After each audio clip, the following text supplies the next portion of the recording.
Hello, Psych 101 students, and welcome to Module 5, Chapter 7, Learning Objective 2. We will look at how you maintain memories over time, including the three memory stores, sensory storage, and working memory. Let's begin. Okay.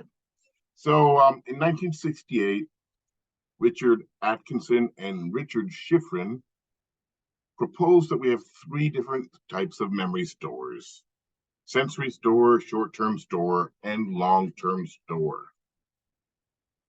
Each of these memory stores exists to serve a different function.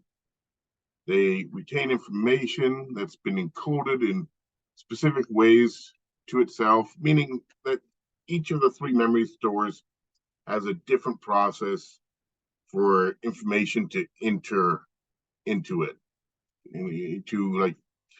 to encode information into each store. Each of the memory stores holds information for a particular length of time, which we refer to as memory duration. And each of the three stores has the ability to maintain a particular amount of information, which we refer to as memory span. Memory span. This is a diagram of the three-part model of memory storage. And so I'll go over this. So you can see the three memory stores shown there in color: the sensory storage, short-term storage, and long-term storage. And going from left to right here, first of all, the sensory storage gets information encoded into it from the external world, and it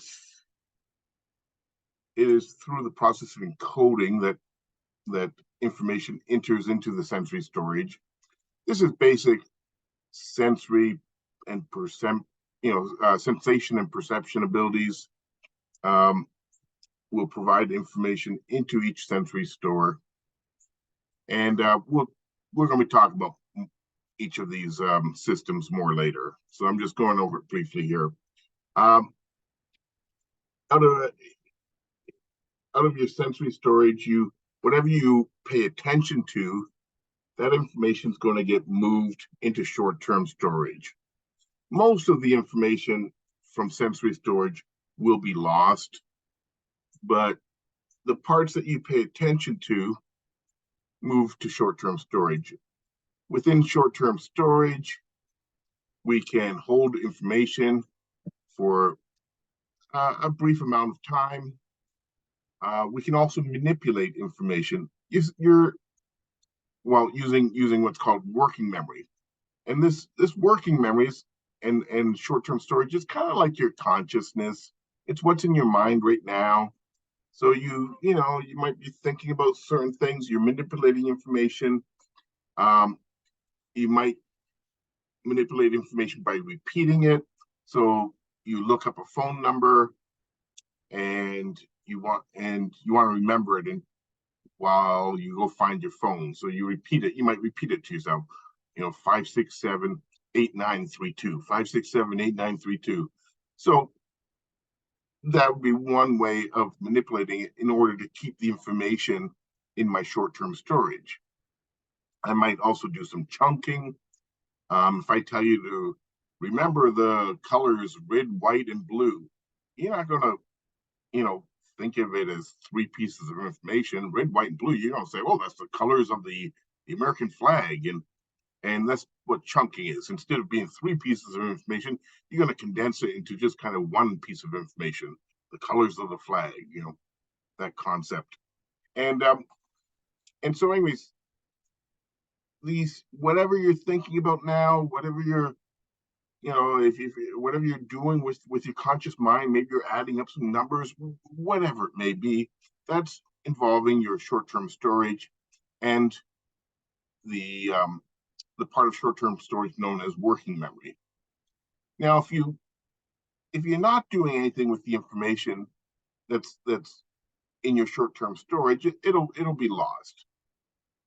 If it's just sitting there and you're not actively thinking about it or manipulating it or repeating it, um, it'll just, after a little short time period, it'll disappear. Now, if you actually do think about it more deeply and engage in what's called elaborative processing, then the information gets moved from short-term storage to long-term storage, meaning that you've elaborative processing involves, a deeper level of thinking about the information. You're doing something with it. You might be connecting it to stuff you already know. If you repeat it enough, it would probably move into long-term storage. Or if you're chunking information, that involves using something that you already know. Like when I told you to remember red, white, and blue, you thought of the American flag, which came from your long-term storage, and so you connected those colors to that, which would make them more memorable. And so anyways, we do some kind of processing, elaborative processing of the information, thinking about it more deeply, and it can go into our long-term storage. When we need information from long-term storage, we bring it back into our short-term storage system, back into your conscious mind. You think of something that you already know from your long-term storage, and it moves into your conscious mind. So when I said remember red, white, and blue, and you thought of the American flag, you retrieve that from your long-term memory, and it became included in your short-term storage. Oh, I'm supposed to remember these three colors. Those are the colors of the flag. That's going to make it easier to remember. And information may be forgotten from long-term storage as well. We all know that there's things that we used to know at one point, but now we have trouble recalling it. Anyways, this is the basic model. Like I said, we're going to talk about each of these systems much more. I'll get into more details, but information moves from one storage system to the other. It all starts in sensory storage. We pay attention to certain things that move them into short-term storage. If we think about them and manipulate that information, we can move it into long-term storage for later retrieval. Okay. Here's a nice chart that shows that each of the three memory stores is unique in four different ways, and because they're all very different from one another. So I'll go over this quickly now, this chart, but keep in mind that it is a good summary of a lot of the things we're going to be talking about over the upcoming videos and over the next few learning objectives. So let's start with function of storage. For each of the memory stores, sensory storage lets perceptions appear to be unified wholes. This is like based on the Gestalt principles that we looked at in an earlier module.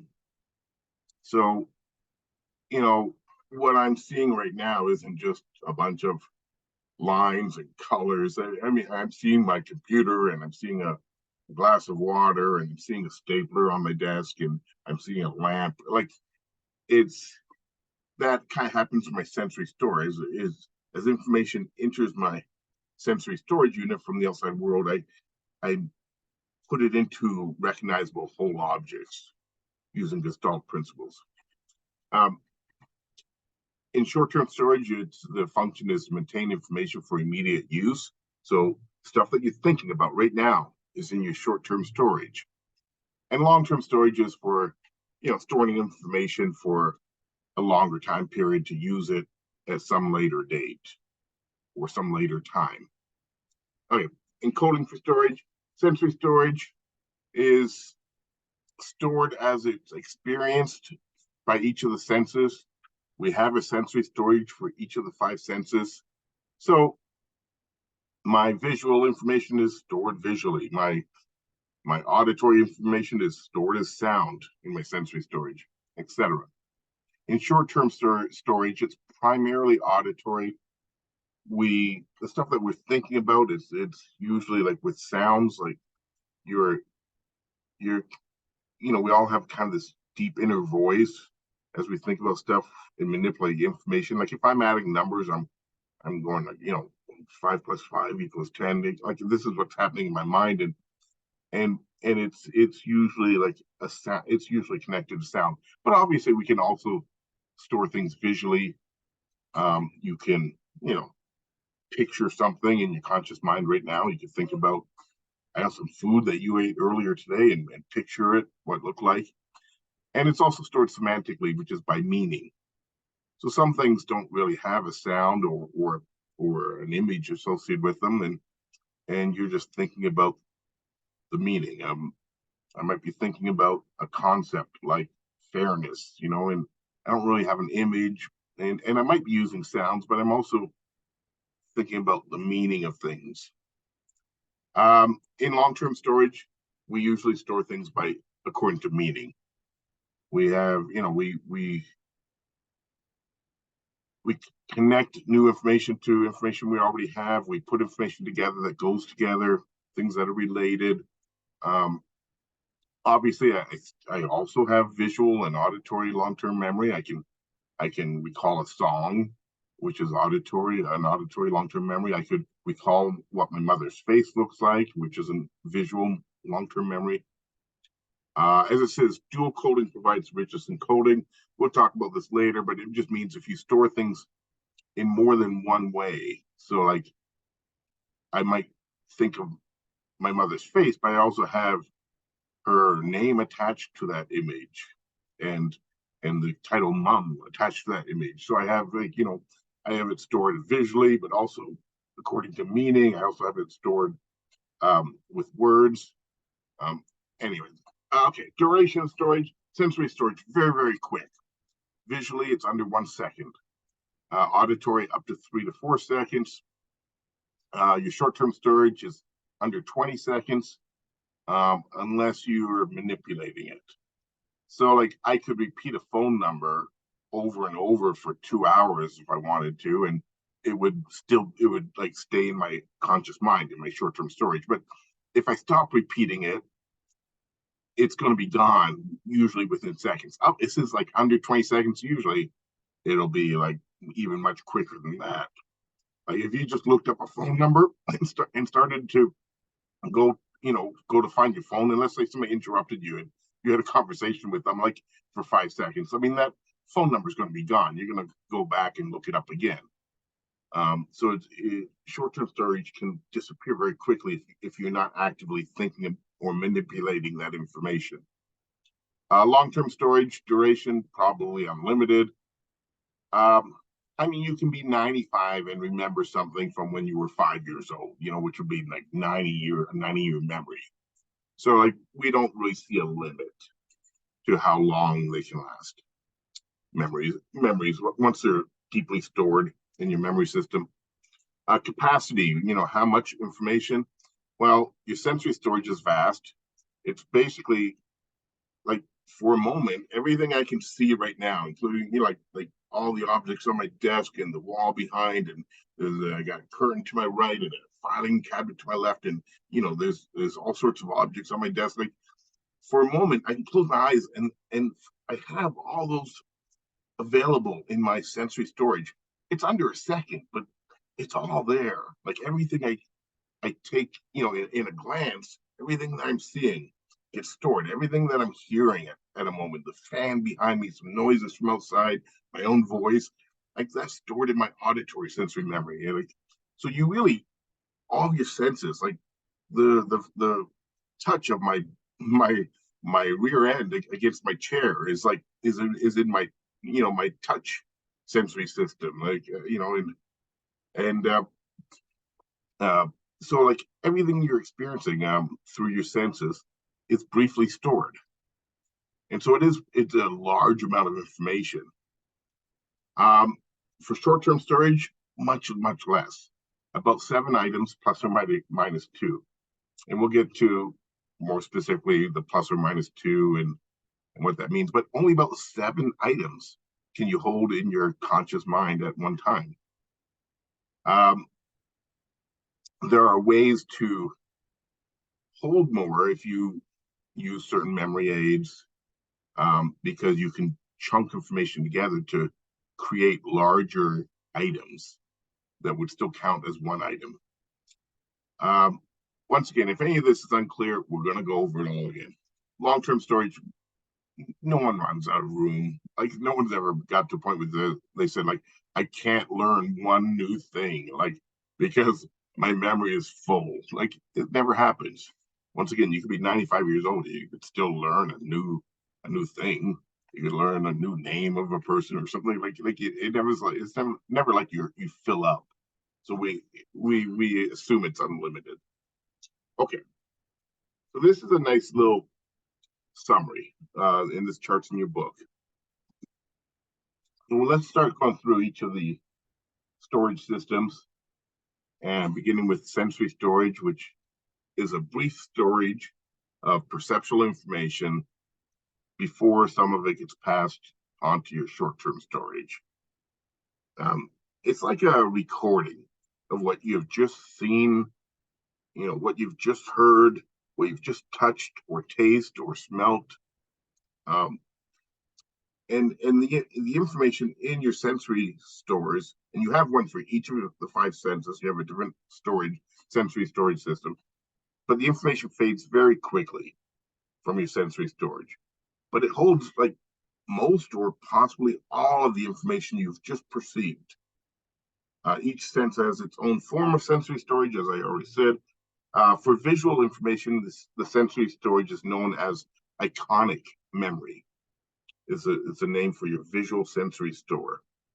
It only lasts up to about half a second. So it fades away very quick.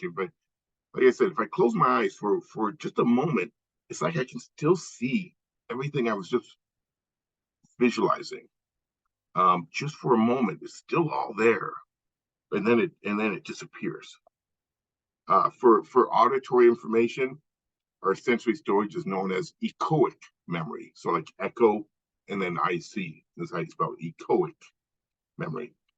It lasts longer than your iconic memory. It lasts up to about 4 seconds, which is why, like, sometimes, like, somebody might be talking to you and your mind wanders a little bit, and you might turn to them and say, "What did you just say?" And they'll say, "Oh, wait, never mind." Like, you, for a second, like you feel like you weren't listening to them, but then all of a sudden, oh, I know what you just said, because if you're quick enough, like, you still have the recording. You can kind of play it back in your mind. And so, this happens sometimes. I'll just say, sometimes between couples, it might happen where one of them says, "You're not listening to anything I said," and you sometimes you'll have like the last few words of what they were just saying before that, because you have that little recording. Oh, you were talking about fish, or something. You can sometimes save yourself because of your echoic memory. Anyways, it is your iconic visual sensory storage system that allows you to see like a pattern when somebody uses a sparkler, and as shown in this picture here. This one, I have a little trouble believing that somebody could create that in under a second, which is what would be required for you to see the whole thing. But much more believable, and what you've probably experienced is sometimes when people have sparklers, they'll twirl them around in circles, and for a moment you can see the whole circle, and that's because you can certainly twirl a sparkler around, in under 1 second, probably, and I'm sure under half a second, you can do it like a complete circle with it. And because you're storing information in your sensory storage, you can kind of see the pattern. You're not just seeing one little light, moving around. You actually can see the trail, of it, and you can actually see a complete circle if somebody's going really quickly, round and around with it. And that's due to your visual sensory storage, holding information in your mind for like I said, up to a second. I said a half second earlier. It's the estimates vary, but some research suggests it's up to a half second. Some say maybe up to 1 second at the most. Okay, let's go on here. And this here Um, I'm going to talk about an experiment that was published in 1960 by George Sperling, and he conducted this what's considered a classic study. Um, it's a clever experiment that investigated the duration and capacity of your visual sensory storage, your iconic memory. Um, so let me go through it. The back in 1960, what Sperling was wondering is like how much information is in your sensory storage system. Is how much is available to you, and as I was saying earlier, really you can for a moment you can really see everything, and this experiment helped to show that. And what he did was he would, if you take a look at this pattern of 12 letters over here, he would flash a pattern of 12 letters to a subject very briefly on a screen. Like it would only be visible for 1/20th of a second. So just like flash, those 12 letters would flash on and immediately go off. And then subjects that were in what's called the whole report condition, they had to try to name as many of the letters as they could. So there'd be this flash of 12 letters, and then you would have to try to name them all. And what most people would do would they would only be able to name like 3 or 4 of the letters, on average about 4 letters. You can see that in the graph here. It says whole report percentage of letters remembered. It's right around 33%, which is 1/3 of 12 letters would be 4 letters. So on average, people could recall 4 letters out of the 12. But they kept reporting that they had the feeling like they they saw all 12 letters, like even though they were flashed really quickly, like for they would say, for a moment I felt like I could see all of them, but they would try to name them, and what happened was that after they named like 3 or 4 letters, the other ones that had been available would disappear. Um, like from they're they're kind of looking into their own iconic memory as they're naming the letters. So it flashes quickly, the letters are gone, and so they're relying on their iconic memory, and they start saying G T F B, and then the rest of it all faded away, and so it was showing up. Maybe there was those that might have said, well, perhaps you can only hold like 4 pieces of information. So what the clever part of this was, what he did was he had a second condition called the partial report condition, and he instructed subjects that they were going to see these 3 rows of letters, and then they would hear a tone, a high tone, a medium tone, or a low tone. He would familiarize them, with the 3 different tones, what they sound like, and then based on the tone they hear, they would have to try to report just the letters from that row. And so when he did this, and if the tone, like let's say the tone sounded immediately after the letters disappeared, so he'd flash the 12 letters for 1/20th of a second, they would disappear, and then you would hear a tone, and let's say you heard a high tone, you would have to try to recall the top row, and people would tend to get, most people would tend to get all 4 of them, or at least 3 of them, but often they could get all 4 of them. And then they would go through a second trial, and there'd be a new set of letters, and they'd hear a low tone, and they would get like all 4 of those ones. So like what this showed was that like all 12 letters must have been available. Like they never knew which tone they were going to hear, so they couldn't like just concentrate on trying to remember one of the rows. Like they would see all 12 letters, they would hear either a high, medium, or low tone, and then they would be able to like really quickly see those letters in their iconic memory and get them right. And if you're getting all 4 right after hearing a tone, that means like all 12 of them must have been available, because you didn't know which tone like you were going to hear. You couldn't just accurately guess.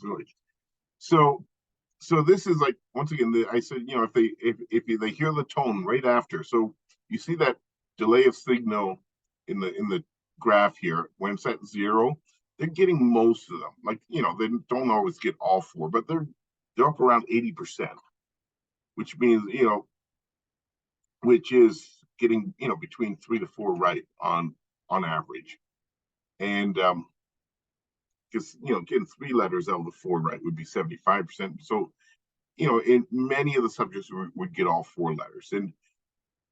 And then he introduced some other conditions where he would delay the tone, for 1/15, for 0.15 of a second, or 0.3 of a second, or 1 second, as shown in the graph here. And as you can see, when there was a delay of the tone, people remembered less. Like, even 0.15 of a second delay, like that 80%, goes down to what looks like about maybe 60 or 65%. And so the longer the delay, the less they would remember correctly.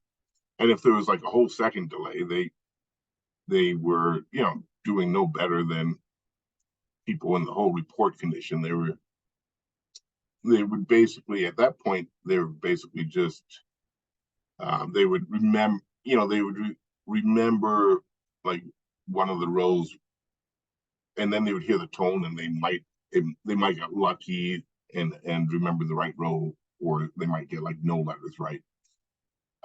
Anyways, so the important thing was that this demonstrated that really you could hold, quite a bit of information for a very brief time. You could, all 12 letters were available, and what, there was further experiments and whatnot afterwards, and what our understanding came to be was that you could hold a lot of information. Like I said, you could, everything you just saw, you could hold for a moment in your iconic memory. One way to really experience this is like if you've ever been like in a, kind of in a dark room or outside when it's dark, and like if there's a flash of light and you quickly close your eyes, you see the after image. That's your iconic memory. That after image, it's like you're kind of, with your eyes closed, you're looking into your iconic memory. You can still see that light that just flashed, for another half a second or so. It's okay. Anyways, let's go on here. And oh, by the way, I switched the order of 2 slides, in case you're following along. But they're the same slides that were included in the handout. Okay, so what Sperling concluded from that experiment was that participants maintained many of the 12 items in sensory storage for about 1/3 of a second, was his conclusion. By maintaining a large amount of information for a fraction of a second, sensory storage enables us to experience the world as a continuous stream of information rather than as discrete sensations. Excuse me. It's what allows us, for instance, to perceive movement. So when movement's occurring, like it's like because you hold an image, like let's say a person's walking and they're in position number 1, like, and they move to, they take a step forward into position number 2, let's just say, like, you still have that image of them in the first where they started, and then you have the new image coming in where they've moved forward 1 step, and like, and they blend together, so you're seeing it as movement rather than as just like choppy, like, oh, the person's here, and then the person's here, and then the person's here. No, you see a continuous stream because your iconic memory keeps refreshing, and you're always holding a little bit of the past. So you put that with the present, and you see, oh, this thing has shifted a little bit. This person has moved a little bit forward. It's hard, it's a little complicated to explain it more than that, but it without this buffer of visual memory, like you wouldn't really see movement happening. You would see just, things in something in one spot, and then something in a new spot, and then something in a new spot. Okay, let's go on. All right, function of let's move on to short-term storage. So Iconic memory, yeah, I'm going to just review real quick. Not iconic, but sensory storage for all of your senses holds a lot of information for a little bit of time. Um, and visually, it's up to either a half or 1 second, depending on which source you read. But under a second, we'll say. And your sound, echoic memory, it's up to 4 seconds. You can hold sounds for longer. And I don't know how long the other sensations last, but remember, you have something, you have a memory for touch, what you just touched or felt, or you have a memory for what you just tasted, what you just smelled. Okay, and out of all that large amount of information that gets briefly stored, we pay attention to some of it, and what we pay attention to enters into our conscious mind. So, I might be looking out at a landscape and where there's I don't know, there's trees and there's a barn and there's cows and there's a fence and like, but if I'm just staring at the cows, let's say, then that's what's kind of goes into my conscious mind. I may be intently focusing on one particular cow, and that's what would be in my mind, like the image of that cow, and the rest is kind of like the figure ground I talked about with Gestalt. What you're focusing on is what gets transferred into your short-term storage, and the rest is going to disappear very quickly. Um, okay, and what we move into the function of short-term storage, or usually called short-term memory, it's a system to briefly hold a limited amount of information in your awareness. Like I said, your consciousness. It's what's in your mind right now, and it's only a small bit. You can't be thinking of a dozen things at one time. You kind of think of you know a few things at any point in time. A limited number of things at any point in time. Let's say. Short-term storage is closely related to what's known as working memory. So let me go there. So short-term storage is what holds information. It's just kind of like it's a little filing cabinet. Well, not filing cabinet, but it's holding information briefly. While working memory includes processes for working with or manipulating that information. Uh, so let's say I ask you to add. I'm going to give you like 6 numbers to add up, and you can't write them down. And I'm going to say them really quickly, and then you have to try to add them all up. So here are the numbers. And actually try this. The numbers are 5, 20, 7, 2, 7, 5.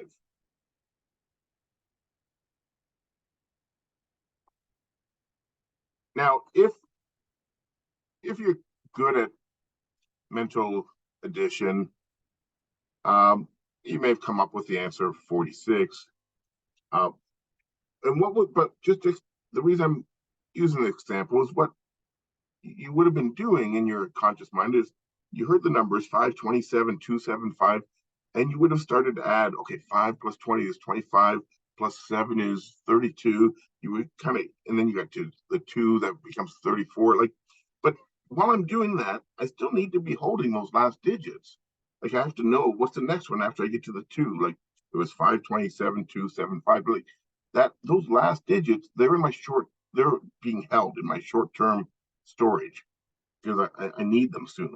So you heard them and you started manipulating the first numbers as you add them. That's your working memory. Your working memory was adding 5 plus 20, and then your working memory added 7 to that, and then added 2. But sometimes you might get to a point where it's like, oh, what was that?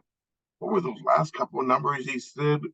And because if you're too slow to add, as you're adding, if you're taking your time, okay, 5 plus 20 is 25 plus 7.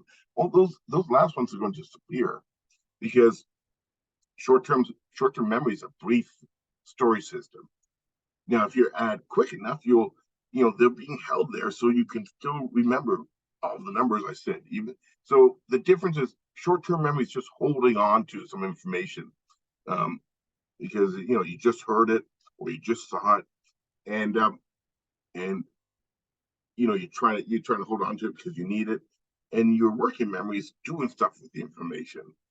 It's maybe adding numbers, or you hear, I tend to remember with red, white, and blue, and that goes into your short-term storage, and then your working memory thinks to yourself, oh, I'm going to chunk them together because they're the colors of the American flag. And so short-term storage holds information, working memory manipulates and uses it.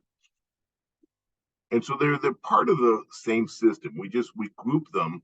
I'm going to back up real quick here. I mean, we group them together into this short-term storage in this diagram.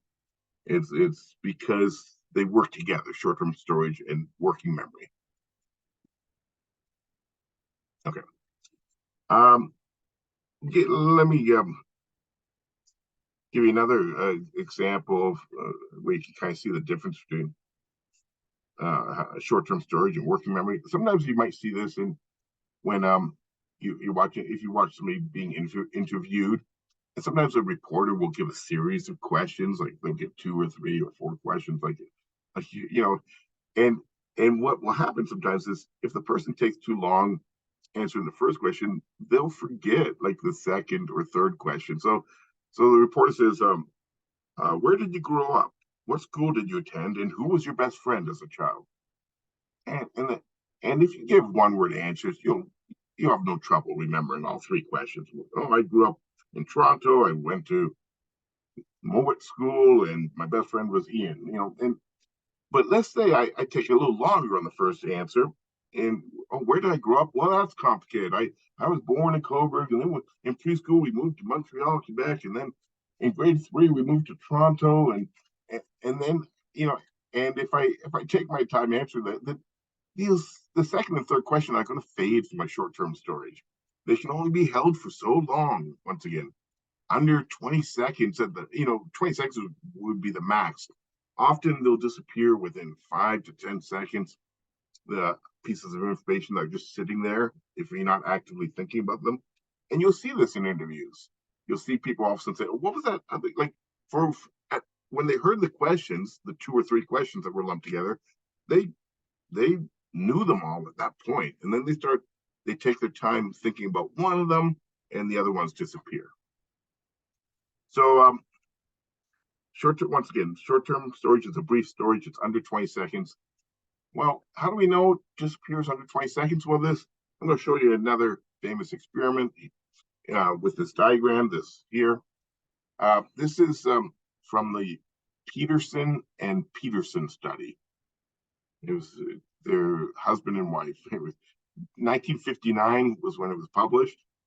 There was a lot of memory work done in the 50s and 60s.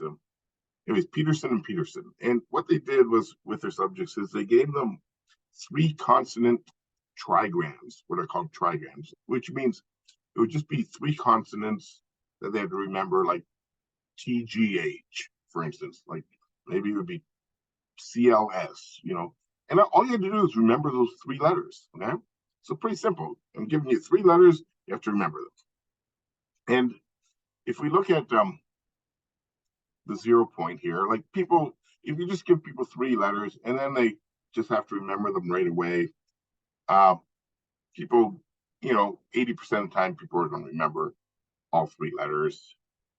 But what he had them do was he wanted to prevent people repeating them to themselves, because if you tell me to remember CLS, and then you ask me after, I don't know, let's say 30 seconds gone by, I'll get them because I'll be sitting in my head going CLS, CLS, CLS. I'll be repeating it to myself because I know that I can remember for a long time then.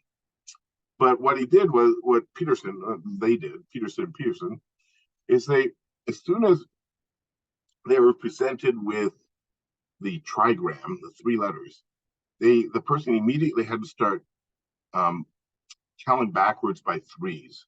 They would see a number that they had to count backwards by 3s from. So like the number, let's say the number 100 appeared, and they had to do this out loud. They would have to say 97, 94, 91, 88, 85. And it's not that easy. You have to put some you have to think about it in order to go backwards by threes from some number. And so what they did was they wanted to tie up their working memory to find out how long those letters were just going to sit in short-term storage. Because if you don't tie up working memory, like I said, they'll just repeat inside their head. They'll repeat the letters to themselves. We know how to, we know to do that, to remember something.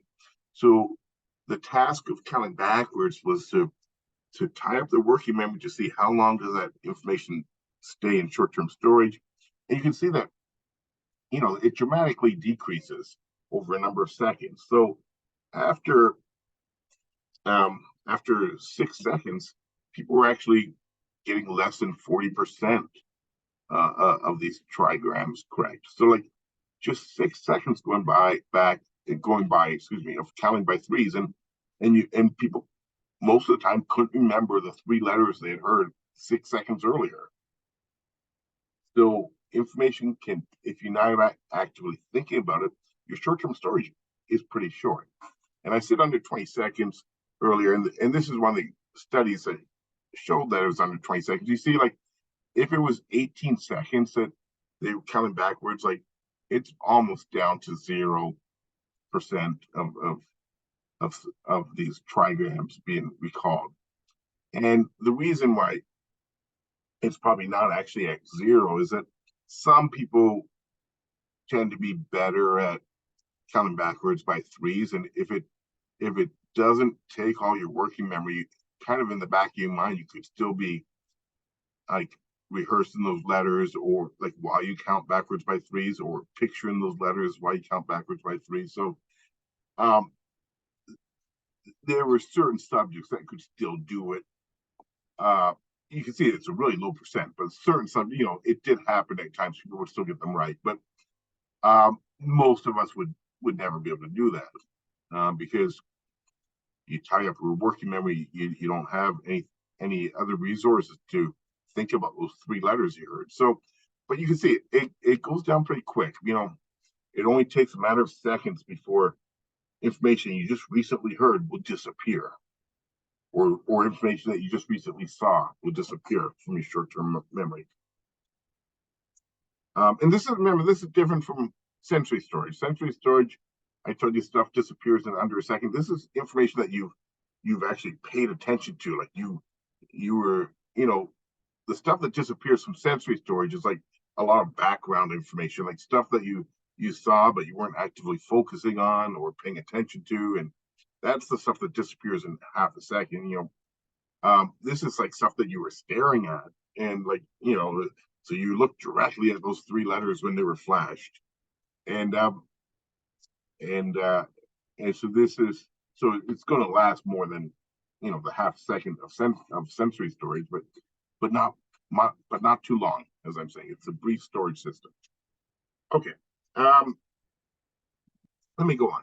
So that's like that was looking at the duration. And just to follow up on that, short-term storage may be a location for maintaining memories. Like I said, it's where you kind of hold information, or hold like a memory, which is information.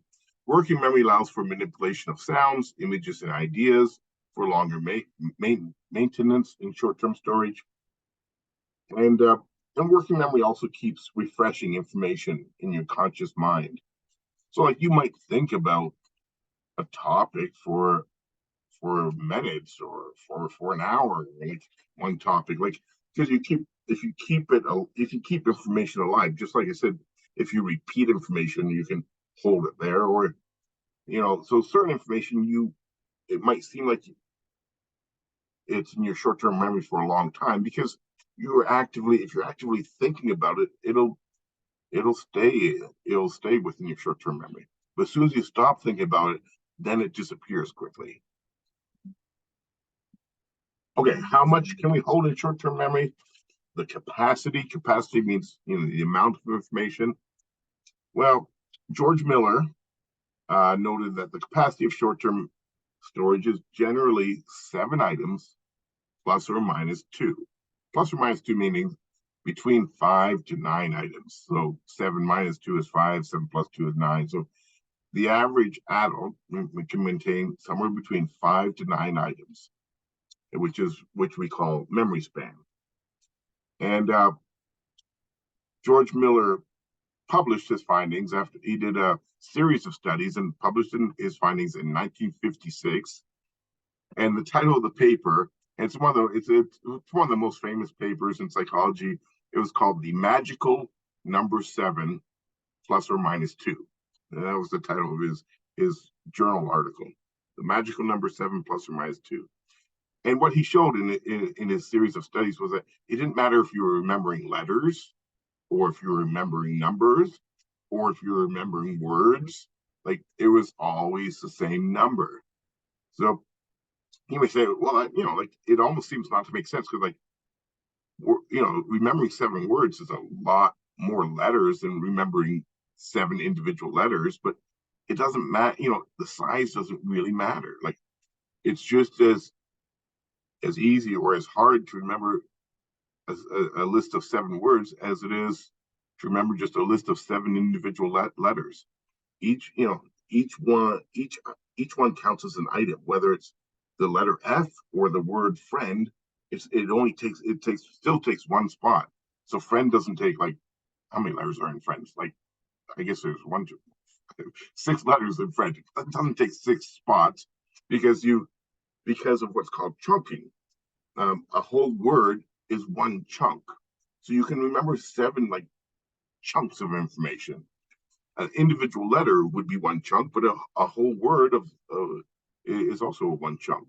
So we do chunking, which is using your working memory, to organize information into meaningful units to make it easier to remember.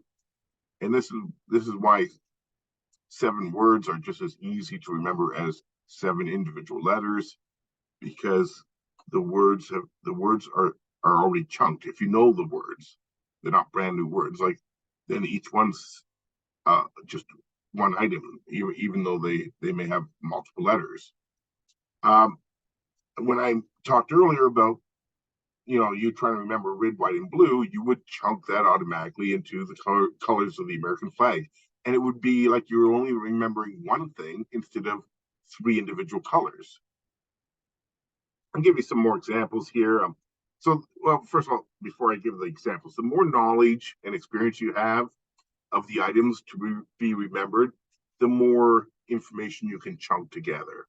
So you remembering red, white, and blue as one item is because you're American, and it's, right away, as soon as you hear that red, white, and blue, oh, the American flag. Somebody that wasn't an American or didn't, it would be like 3 items for them. Red, white, blue. Like, it'd be like remembering green, purple, and orange for you. Like, that would be like 3 separate items. Red, white, and blue would be one item because you chunk them. So because of your familiarity and your past knowledge, it's stored in your mind as just one unit. George Miller, the name George Miller, who did the study, not the study, but who wrote this paper. For you, that's going to be 2 items probably. If you haven't heard of him before, to remember his full name, like, you got to remember George, you got to remember Miller. Now, if you're familiar with him, it's just one item. It's just his name. Like, I don't feel like it's 2 separate things to come up with George Miller. It's just that guy's name. It's one item in my mind. And if you're familiar with him, it'd be one item in yours. If you're not, it's like 2 separate names, 2 individual items. So when you know stuff in an area, you do a lot more chunking. This was shown in a study with that was involving chess players, and they had it was interesting on the study where they had child chess players that were good chess players, and they were one group, and the other group were college students that weren't knowledgeable about chess. And what they would do is they would set up an actual position of a chess game, midway through a chess game. So, and they would have these children that were chess players study the board, and they would have the adults also, these college students also study the board, and at some point, like they for each subject, they would wipe away the pieces, they'd like push them all off the board, and they had to try to replace as many pieces as they could. Well, how many do you think these college students got right? Well, if you're thinking about it, the answer was 7 plus or minus 2. Like on average, they would get around 7 of the pieces right, because each piece that they would take one item in their short term memory. You can only hold about 7 on average, so they would get about 7 right. The children would get a lot more because they were knowledgeable chess players, and being a former chess player, I can tell you, you automatically chunk certain configurations together. So there's something for any of you chess players out there, something like a kingside fianchetto castle position. That involves 3 pawns, a bishop, a rook, and a king. It's 6 pieces, but it's one configuration, and it would only count as one item for the chess player. Then one of the items would be, okay, he's got a kingside fianchetto castle position, and so like and there's other things that would be sensible chunks to the chess player. So the children were like in the state, they did so much better than the college students. It's like, you know I always think of this as like having spectators watch, go, oh my god, those kids are like destroying the college students. But they also tested the college students and the kids for other types of items, like just random lists of numbers or words, and these college students tended to perform better, or on other items, or similarly, like so these children didn't have better memory for anything else, just for what they knew about, and this demonstrated the power of chunking. One last point before we leave this learning objective: you can also use visualization to chunk items together. So let's say I'm walking from the school out to my car, and I get this call from my wife, and she's saying, "Oh, can you grab some stuff on your way home? Um, you know, pick up some fish for dinner, and your get get your grandpa needs some more pipe tobacco. I don't know, and pick up a newspaper. We're at a coffee, get some coffee, and oh, my glasses prescription's ready. Can you stop by and get that as well?" So I get this series of things to pick up. Oh, I got to get fish, a pipe tobacco, newspaper, coffee, glasses, and I don't have anything to write down. Like I've got no pens or pencils on me.